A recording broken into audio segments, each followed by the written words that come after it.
தெய்வத்தின் குரல் 4ஆம் பாகம். குருகுலம் கட்டிகாஸ்தானம். உபாத்தியாயர் பெற்ற உயர்வு.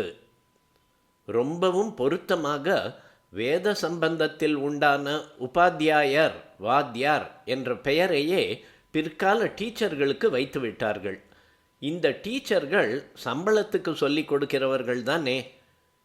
ஜீவனோபாயத்துக்காக போதிக்காமல் போதிப்பதுதான் நம் ஜீவ தர்மம் என்று இருந்த நிஜமான ஆச்சாரியர்கள் குறைந்து குறைந்து உபாத்தியாயர்கள் வளர வளர உபாத்தியாயர் வாத்தியார் என்ற பெயர் இன்ஃபீரியாரிட்டியை குறிப்பதாக இல்லாமல் மதிப்புள்ளதாகவே ஆகிவிட்டது. ஒரிஜினல் மீனிங் போய் வித்யை போதிக்கும் எவரும் உபாத்தியாயர் என்றாகிவிட்டது. ஆச்சாரியராக இருப்பவரை கூட உபாத்தியாயர் என்று குறிப்பிடுவதாக ஆகிவிட்டது. இதனால்தான் வேத போதனையே பரம்பரையாக செய்து வந்த பல வடக்கத்திக்காரர்கள் இன்ஃபீரியாரிட்டி எதுவும் இல்லாமல் தங்கள் பேரோடேயே உபாத்தியாயா என்று சேர்த்து போட்டுக்கொள்கிறார்கள். வங்காளத்தில் முகர்ஜி, சட்டர்ஜி, பானர்ஜி என்று பலர் இருக்கிறார்கள் அல்லவா? இதையே இன்னும் விரித்து சுத்தமாக முகோபாத்தியாயா, சதுரோபாத்தியாயா, வந்தியோபாத்தியாயா என்று போட்டுக்கொள்கிறவர்களும் இருக்கிறார்கள். முக உபாத்தியாயா என்பதில் முகம் என்றாலே வேதம், முகம் என்றால் சம்ஸ்கிருதத்தில் வாயையும் குறிக்கும் என்று தெரிந்திருக்கலாம். வாய் என்பது வார்த்தையை குறிப்பது. வார்த்தை என்றாலே வேத வாக்குதான் என்று கருதி வேதத்துக்கும் முகம் என்று பெயர் வைத்திருக்கிறது.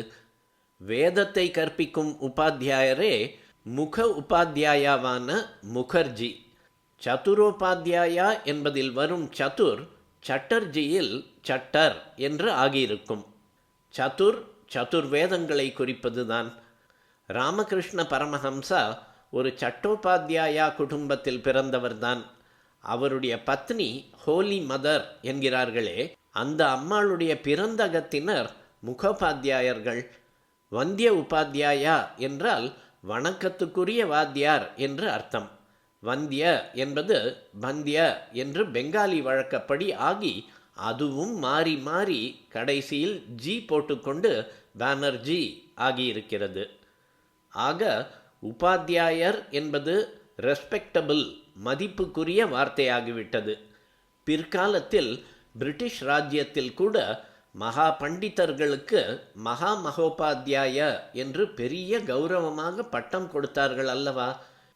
இந்த பட்டம் வாங்கினவர்களில் பல பேர் மிக உயர்ந்த ஆச்சாரிய லட்சணத்தோடு வருமானத்தை பற்றிய எண்ணமே இல்லாமல் தங்கள் கை காசையும் சொத்தையுமே செலவழித்தும் கூட குருகுலம் நடத்தியவர்கள்.